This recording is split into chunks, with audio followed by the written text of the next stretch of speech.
वानी मित्रों, मेरा नाम भारत है। आज हल्दी घाटी के युद्ध के बारे में बात करेंगे। हल्दी घाटी युद्ध 1576 में होता है। महाराणा प्रताप अकबर के बीच में। महाराणा प्रताप के सेनापति का नाम था हकीम खां सूरी। वो पठान थे, वो बिहार से आए थे। अकबर के सेनापति का नाम था राजा मान सिंह, जयपुर के राजा कछावर राजपूत। अकबर की सेना 80,000 की थी, उसमें तोपें भी थी, हाथी भी थे। और महाराणा प्रताप की 20,000 की सेना थी, उसमें भील भी बहुत सारे थे। साथ ही साथ अकबर की सेना शुरुआत में हार रही थी। बाद में ऐसी अफवाह उड़ी मैदान में, युद्ध भूमि में, कि अकबर आ रहे हैं युद्ध लड़ने के लिए। इसकी वजह से मुग़लों में बहुत जोश आया और मुग़ल महाराणा प्रताप की सेना को पीछे धकेलने में कामयाब हुए।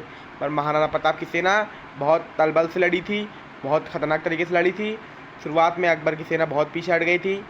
इसकी वजह से अकबर को बहुत नुकसान भी हुआ उस समय, पर ज़्यादा नुकसान महाराणा प्रताप की सेना को उठाना पड़ा। महाराणा प्रताप मान सिंह तक पहुंच गए थे। मान सिंह के महावत को भी उन्होंने मार दिया। महावत उसकी वजह से घोड़े चेतक को भी दिक्कत हुई थी। चेतक घायल हो गया, क्योंकि उस ज़माने में हाथियों के सूंड में हथियार लगाए जाते थे। उसकी वजह से उसका चेतक का पैर घायल हो गया।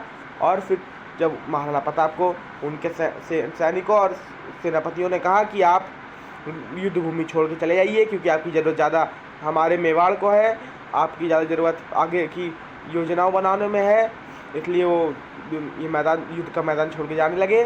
उसके बाद चेतक 24 सेंटीमीटर का नाला पार करने के बाद वो वीर गति को प्राप्त हो गया।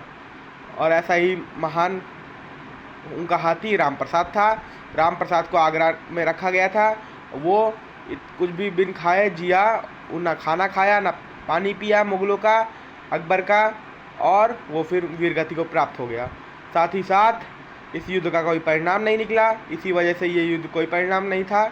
और ये ऐसा युद्ध 1567 में भी हुआ था उदय सिंह के साथ, क्योंकि मुग़ल उस समय उस युद्ध में बहुत बुरी तरीके से हार रहे थे।